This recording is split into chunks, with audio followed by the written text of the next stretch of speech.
जिस लेक्चर में हम लोग एक्सरसाइज 7.2 में आने वाले जो फॉर्मूला है यानी कि जो सेक्शन फॉर्मूला है उसका अंडरस्टैंडिंग जो है वो हम यहाँ समझेंगे। ठीक है, तो आज हमारा जो फोर्थ लेक्चर है वो है completely based on theory part before exercise 7.2। Okay, so सबसे पहले देखते हैं कि ये सेक्शन फॉर्मूला क्या होता है। ठीक है,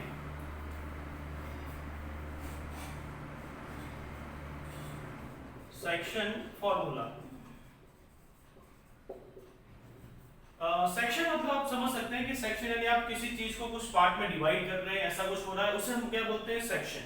क्योंकि जब भी आप देख सकते हो कि जैसे क्या होता है ना, कभी कोई बिल्डिंग में दो पार्ट किए जाते हैं या फिर आप जैसे सैंडविच बनाते हो तो उसमें आप ब्रेड कर अलग अलग पीसेस करते हैं तो वो भी अलग अलग सेक्शन हो जाते हैं। कभी कभी गवर्नमेंट की कुछ बिल्डिंग में यहाँ पे होता है कि यहाँ पे ए सेक्शन है, ये बी सेक्शन है, और उससे भी अच्छा अगर आप समझना है तो जैसे हमारे स्कूल में हमारे जो क्लास होते हैं तो सेक्शन ए होता है, section B, section C, right. तो ये जो है वो सेक्शन है। तो ये क्या करते हैं, एक कंप्लीट चीज को कुछ पार्ट्स में डिवाइड कर देते हैं। क्या करते हैं, कुछ पार्ट्स में डिवाइड कर देते हैं। अब ये डिवाइड होना जरूरी नहीं है कि सभी के सभी इक्वली हो, यानी कि जैसे मैं आपको एक एग्जांपल दूं, जैसा सपोज कोई एक स्कूल है जिसके अंदर 10th स्टैंडर्ड के 3 सेक्शन है, section A, section B, section C. तो जरूरी नहीं है कि तीनों सेक्शन में नंबर ऑफ स्टूडेंट जो हो वो सभी में इक्वल हो। ठीक है, तो किसी में कम हो सकते हैं, किसी में ज्यादा हो सकते हैं, या फिर कोई दो के सेम आंसर हो सकते हैं, किसी तीसरे के अलग हो सकते हैं, या फिर तीनों के भी अलग हो सकते हैं। ठीक है, तो ये जो चीज है सेक्शन में हम कुछ इस तरह से समझेंगे कि अगर आपके पास कोई लाइन सेगमेंट है, जैसे कि मैं यहाँ पे एक लाइन ड्रॉ करता हूँ, right, you are having a line, इसका नाम ले लिया मैंने ए बी। क्योंकि हम इस चैप्टर में कर रहे हैं कोऑर्डिनेट ज्योमेट्री, तो यहाँ हम लोग जो ए के वर्टाइसेस बताएंगे वो होंगे हमारे x1 y1 और इसके होंगे हमारे b के x2 y2। तो अगर कोई दो पॉइंट ए बी, जिससे हम क्या बना रहे हैं, एक लाइन सेगमेंट ए बी बना रहे हैं, और अगर हमें उससे कुछ पोर्शन में डिवाइड करना है या उससे कुछ सेक्शन बनाने हैं, तो अगर मैं ऐसा बोलूं कि यहाँ पर मैंने एक पॉइंट ले लिया है P, क्या ले लिया है, point P।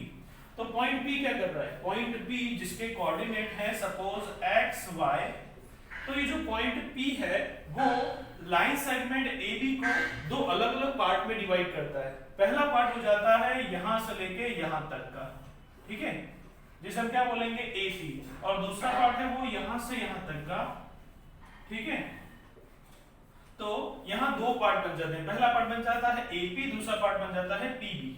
It means what कि हम लोग ऐसा लिख सकते हैं कि पॉइंट P जिसके कोऑर्डिनेट है XY divides line segment AB in the ratio में कौन सा है, पहला है AP ratio PB, AP ratio PB। Okay, अभी जो AP रेशियो PB अगर हम इसको कुछ नाम दे दें, जैसे कि आप यहाँ पे चाहे तो M और इसे N, इसे क्या बोल सकते हैं आप, इसे M बोल सकते हैं और इसे आप N बोल सकते हैं। बुक में इसकी जगह पर M1 M2 भी लिखा हुआ है, तो आप M1 M2 भी लिख सकते हैं, M और N भी लिख सकते हैं, ये दोनों पॉसिबिलिटी अलाउड है। ठीक है ना, तो सपोज अगर मैंने यहाँ M और N लिखा है तो ये जो रेशियो आएगा उसका आंसर मैं कुछ इस तरह से लिखूंगा कि AP रेशियो PB बन जाएगा M रेशियो N। और अगर आपको यहां पर फाइंड आउट करना है, ओके, सो अब देखते हैं यहाँ पे जैसे कि मैंने आपको बताया कि मैंने एक लाइन सेगमेंट AB में पॉइंट P जो कि डिवाइड कर रहा है लाइन सेगमेंट AB को AP रेशियो PB, और मैंने उसको नाम दे दिया वो है M रेशियो N। तो अगर इनसे रिलेटेड कोई फॉर्मूला हमें बनाना हो, अगर हमें पॉइंट P के कोऑर्डिनेट फाइंड करने हो, या फिर MN की वैल्यू फाइंड करनी हो, या फिर A और B में से किसी के वर्टाइसेस फाइंड करने हो, तो इसके लिए हमें एक फॉर्मूला दिया हुआ है जिसकी हेल्प से आप इन चारों में से किसी को भी फाइंड कर सकते हैं, लेकिन बाकी की तीन चीजें दी होनी चाहिए। ठीक है, सो लेट्स सी हाउ उसका फॉर्मूला कुछ इस तरह से आएगा कि अगर आपको point P XY is equal to, यहां पर आएगा MX2 plus NX1 divided by M plus N, और ये एक फर्स्ट कोऑर्डिनेट है हमारा, किसका, पॉइंट P के लिए X कोऑर्डिनेट। अब Y आएगा जो होगा MY2 plus NY1 divided by M plus N, जहां पर एक कंडीशन है कि M plus N never be equal to 0, वो कभी 0 नहीं होते। ठीक है, तो यहाँ ये जो है ये और कुछ नहीं but this is your section formula, इसी को बोलते हैं हमारा सेक्शन फॉर्मूला। ओके, तो अब इसको कुछ अलग ढंग से समझने का भी ट्राई करते हैं, क्योंकि देखिए आपने यहाँ पे क्या समझा कि कोई लाइन सेगमेंट है उसे कुछ डिवाइड कर रहा है, कोई पॉइंट जो कहीं भी आ जाता है, यहाँ पे यहाँ पे यहाँ पे कहीं भी लिख सकते हैं। तो वो जो पॉइंट P है वो लाइन सेगमेंट AB को m/n में डिवाइड करता है, तो पॉइंट P के कोऑर्डिनेट क्या होंगे उसके लिए हमने ये फॉर्मूला इसमें अप्लाई किया। ठीक है, अब मैं आपको इसका कुछ डिफरेंट वे से समझाने का ट्राई करता हूँ, तो वो देखते हैं हमारे पास। जैसे कि मैं वापस आपको बताऊं कि यहाँ पर हमारे पास है लाइन सेगमेंट AB, ठीक है, A एंड B। A के कोऑर्डिनेट वापस से वही लेते हैं हम लोग x1 y1 और B के कोऑर्डिनेट x2 y2। अब मैं ऐसा बोलता हूं कि जो लाइन सेगमेंट AB है उसे हमें 3 इक्वल पार्ट में डिवाइड करना है। कितने? 3 इक्वल पार्ट्स। अब 3 इक्वल पार्ट्स का मीनिंग क्या हुआ कि ये जो लाइन सेगमेंट AB है इसे हमें दो डिस्टिंक्ट पॉइंट्स जो हैं वो इसे डिवाइड करेंगे। कैसे डिवाइड करेंगे? तो लेट्स सी, यहां पर एक पॉइंट आ जाएगा और यहां पर एक पॉइंट आ जाएगा। ठीक है, यहां मैं नाम देता हूं P और ये हो गया Q। अब इस जगह पर आप ध्यान से देखें तो ये जो लाइन सेगमेंट AB था उसे हमने डिवाइड कर दिया है 3 इक्वल पार्ट में। किसमें? 3 इक्वल पार्ट्स, 3 इक्वल पार्ट्स। ठीक है, तो यहां से लेके यहां तक एक पार्ट हो गया, यानी AP एक पार्ट हुआ, A से लेके P ये क्या हुआ? एक पार्ट हुआ, P से लेके Q ये दूसरा पार्ट हुआ और Q से लेके B ये तीसरा पार्ट हुआ। तो ये तीनों पार्ट क्या हो गए? इक्वल। यानी कि यहां मैं ऐसा बोल सकता हूं कि इसने एक पार्ट में डिवाइड किया, इसने भी एक पार्ट में, इसने भी एक पार्ट, मतलब 1 1 1, इस तरह से हम सपोज कर सकते हैं। ठीक है, तो अगर मैं ऐसा पूछूं जैसे आपने यहाँ पे हमने बताया था कि अगर point P line segment AB को m/n में डिवाइड करता है, तो वही क्वेश्चन अगर यहाँ कहा जाए कि यहाँ बताओ लाइन सेगमेंट AB को पॉइंट P किस रेशियो में डिवाइड करता है, तो आप क्या बताएंगे? उसको हम लिखेंगे जो हमारा पॉइंट P है with coordinate xy divides line segment AB in the ratio. अब यहां पे रेशियो क्या आएगा? तो A से लेके P और फिर P से लेके B, क्योंकि हमें तो क्या पूछा जा रहा है कि पॉइंट P किस में डिवाइड करेगा, तो पॉइंट P के रेशियो बताने, हमें Q से कुछ लेना देना नहीं है। यानी कि आप जब पॉइंट P को बताएंगे कि point P line segment AB को कैसे डिवाइड कर रहा है, तो आप लिखेंगे उसका आंसर AP रेशियो PB। क्या लिखेंगे? AP रेशियो PB, जैसा कि मैंने यहां लिखा था AP रेशियो PB। ठीक है, अब यहां पर इसकी वैल्यू क्या है? यहां तो हमने m और n मान लिया था, लेकिन यहां पर क्या है? यहां पे देखो ये भी 1 पार्ट है, ये भी 1 पार्ट, ये भी 1 पार्ट, तो जो A से P तक आया वो कितना था? 1 पार्ट, और P से B गए तो 1 और 1 मिलके कितने पार्ट हो गए? 2 पार्ट, तो वो कैसा आ गया? 2। मतलब कि जो पॉइंट P है वो लाइन सेगमेंट AB को AP रेशियो PB मींस 1/2 में डिवाइड करेगा। क्या करेगा? 1/2 में डिवाइड करेगा, और यही वैल्यू बन जाएंगी आपकी किसकी? m और n की वैल्यू। किसकी वैल्यू? m और n की वैल्यू। फिर बस सेक्शन फॉर्मूला क्या प्रोसेस सॉल्व करके आंसर निकाल सकते हैं। ओके, समझ में आया? चलिए एक और ट्राई करते हैं। यहां पे जैसे मैंने पॉइंट P के लिए बताया, अब मैं पॉइंट Q के लिए बताता हूं। ठीक है, तो यही क्वेश्चन सेम टू सेम अब मत बोलेंगे कि पॉइंट Q, अब पॉइंट Q के कोऑर्डिनेट हमें लेने, तो जैसे मैंने यहां पे x और y लिया, अब मैं ले लेता हूं x डैश y डैश। तो पॉइंट Q के कोऑर्डिनेट में ले लिए x dash y dash. So point Q divides line segment AB in the ratio. अब यहां भी रेशियो क्या आएगा? पहले A से Q और फिर Q से B। जब हम Q को देखेंगे उस वक्त हम लोग P को नहीं देखेंगे, तो यहां क्या आ जाएगा? A से Q और Q से B। अब A से Q कितना है? तो 1 + 1 मिलके हो गया ये 2, तो यहां क्या आएगा? 2 रेशियो Q से लेके B में एक ही पार्ट है, यानी आ जाएगा 2/1। तो ये क्या बन गया आपका? m/n का आंसर आ गया 2/1, जहां पे 2 हो जाएगा m और 1 हो जाएगा n। ठीक है, तो बस आपको इस बात पे बहुत अच्छे से ध्यान देना है कि आपको जब रेशियो नहीं दिया होता है या फिर कुछ दूसरे हिंट दिए होते हैं तो आप उसमें रेशियो कैसे फाइंड करेंगे। और आपके टेक्स्ट बुक में इस तरह के सम्स हैं जहां पर आपको सिर्फ डायरेक्ट एपी रेशियो पीबी यानी एक ही वैल्यू दी होती है रेशियो की, या फिर इस तरह के हैं जहां पर आपको लाइन सेगमेंट एबी को 3 इक्वल पार्ट्स में डिवाइड करना पड़ता है और 4 पार्ट्स में भी डिवाइड करना पड़ता है। ठीक है, तो ऐसा 3 पार्ट्स 4 पार्ट्स मैक्सिमम 5 पार्ट्स आ सकता है, उससे ज्यादा नहीं आ सकता।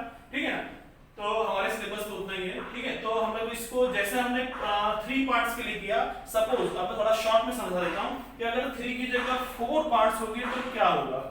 तो उसके लिए यहां छोटा सा डायग्राम बना दे रहा हूं। वही वापस से लेते हैं ए बी। अब हमें ए बी को 4 इक्वल पार्ट्स में डिवाइड करना है। कितने? 4 इक्वल पार्ट्स में डिवाइड करना है। तो हम कुछ इस तरह से करेंगे, जैसे ये 1, ये 2, ये 3 और 4, 1 2 3 4, ये हो गया P, ये Q और ये हो गया R। तो लाइन सेगमेंट AB को हमने 4 इक्वल पार्ट्स में डिवाइड किया है। पहला हो गया पॉइंट P, फिर दूसरा Q के लिए और फिर R के लिए। अब जब आप ये इस पॉइंट्स को अगर इनके लिए बोलेंगे तो आप कैसे बोलेंगे कि पॉइंट P जो है, पॉइंट P देखिए सभी में पार्ट वही रहने वाला है। जैसे हमने वहां मान लिया था, ये भी सब क्या है 1 1 पार्ट ही है। क्या है 1 1, क्योंकि सारे के सारे इक्वल हैं। तो जब आपको इस क्वेश्चन के लिए ऐसा बताना हो कि point P divides line segment AB, तो आप उसका रेशियो क्या बताएंगे? उसका रेशियो हो जाएगा पहले का AP रेशियो PB, जो कि कितना होगा 1 पार्ट और फिर 3 पार्ट्स, यानी हो जाएगा 1:3। उसी में अगर आपको बताना है Q के लिए तो आप बोलोगे AQ ratio QB is equal to यहां भी 2 पार्ट और यहां भी 2 part, 2:2। And the last one R। अगर आपको R के लिए बताना है तो आप लिखेंगे AR रेशियो RB। तो AR कितना हो गया 1:3, यानी कि 3 रेशियो ये हो गया 1। ठीक है, तो इस तरह से आपको इन सब चीजों को अच्छे से समझ लेना है। यानी कि सेक्शन फॉर्मूला जो है वो तो वो फिक्स ही है। ठीक है, लेकिन इसके अलावा अगर आपको लाइन सेगमेंट में एक पॉइंट डिवाइड करता है तो क्या करना है, 2 पॉइंट या 2 पॉइंट होते हैं, यानी 2 इक्वल, यहाँ 2 पार्ट में डिवाइड करता है, यहाँ 3 इक्वल पार्ट में डिवाइड करता है, यहाँ 4 इक्वल पार्ट में, साथ में हो सकता है 5 इक्वल पार्ट्स भी हो। मतलब इन सब में आपको एक्चुअली करना क्या है, किस तरह से आप सेक्शन फॉर्मूला अप्लाई करेंगे, इसका प्रॉपर नॉलेज आपको होना ही चाहिए। ठीक है, और डेफिनेटली ये फॉर्मूला याद होना ही चाहिए, otherwise it will be very difficult. ठीक है, तो इस तरह से ये हुआ आपका सेक्शन फॉर्मूला। एक और इंपॉर्टेंट पॉइंट है जो है इसके रिगार्डिंग, यहां पर जो आपका रेशियो हमने AP ratio PB equal to M ratio N लिया है, आप इसमें एक और पॉइंट होता है जो हम बोलते हैं कि अगर आपको AP ratio PB M ratio N नहीं लेना हो तो आप उसे ले सकते हैं K रेशियो 1। क्या ले सकते हैं? K ratio 1। तो K रेशियो 1 अगर आप लेते हैं तो उस वक्त आपका ये जो सेक्शन फॉर्मूला है वो कैसे बन जाएगा, जहां जहां पर M है वहां हो जाएगा K और जहां पर N है वो हो जाएगा 1। ठीक है, तो उसका फॉर्मूला किस तरह से आएगा, तो मैं उसको फॉर्मूला लिख देता हूं। ये हमारी बुक में इसको लिखा हुआ है और आप इसे भी यूज कर सकते हैं। ठीक है, तो अगर आप K रेशियो 1 सपोज करते हैं उस वक्त इसका फॉर्मूला कुछ इस तरह से आएगा, यहां आ जाएगा KX2 plus 1 in the bracket x1 divided by k plus 1, और यहां आ जाएगा ky2 plus 1 y1 divided by k plus 1। तो ये फॉर्मूला हो गया हमारा। वापस से ये भी सेक्शन फॉर्मूला ही है, but when the ratios are k ratio 1। क्या है? k ratio 1। इसमें भी k plus 1 never be equal to 0, क्योंकि डिवाइड में अगर 0 हो जाएगा तो उसका आंसर क्या हो जाएगा, इनफाइनाइट। इसलिए हमें इसको इस तरह से सॉल्व करना पड़ता है। ठीक है, तो आई थिंक अब आपको थोड़ा बेसिक आइडिया आ चुका है कि किस तरह से हम लोग कोऑर्डिनेट ज्योमेट्री में सेक्शन फॉर्मूला में हम किस तरह से उसका फॉर्मूला यूज करते हैं। ठीक है, एक बार फिर से शॉर्ट में समझा देता हूं। हमारा जो सेक्शन फॉर्मूला है वो हम लोग कोई भी लाइन सेगमेंट AB को या तो कोई एक पॉइंट लाइन सेगमेंट AB को 2 पार्ट में डिवाइड करता है। ये दोनों सेम भी हो सकते हैं, डिफरेंट भी हो सकते हैं, उसके लिए हमको फॉर्मूला दिया हुआ है। अगर आपको रेशियो M रेशियो N न लेना हो और अगर K लेना हो तो आप K रेशियो 1 ले सकते हैं, तो फॉर्मूला ये हो जाएगा। ठीक है, अगर आप लाइन सेगमेंट AB को ऐसा कहें कि लाइन सेगमेंट AB को 3 इक्वल पार्ट्स में डिवाइड करना है, उस वक्त आपके जो P और Q के रिलेटेड आपके रेशियो जो होंगे वो 1:2 और 2:1 आएंगे। इसी की जगह मैंने यहाँ भी बताया आपको कि लाइन सेगमेंट AB अगर 4 इक्वल पार्ट्स में डिवाइड होगा तो आपको पॉइंट मिलेंगे PQR और उनके रेशियो आएंगे रिस्पेक्टिवली 1:3, 2:2 एंड 3:1। इसके अलावा अगर जैसे 5 पॉइंट अगर होंगे 5 पार्ट्स हो जाएंगे तो PQRS आ जाएगा और मेथड हमारा वही का वही कंटिन्यू रहेगा। ठीक है, तो आई होप आप इस चीज को समझ सकें। तो अब हम इसके बाद के लेक्चर में एक्सरसाइज 7.2 करेंगे जो कि कंप्लीटली बेस्ड है सेक्शन फॉर्मूला से। ठीक है, सो सबसे पहले आप इसे स्नैपशॉट ले लीजिए, सारे के सारे जो टॉपिक्स हैं अपने आप खुद समझ के लिखें एंड उसके बाद आप एक्सरसाइज 7.2 करेंगे नेक्स्ट लेक्चर में, तो वो काफी आपके लिए इजी रहेगा। ओके।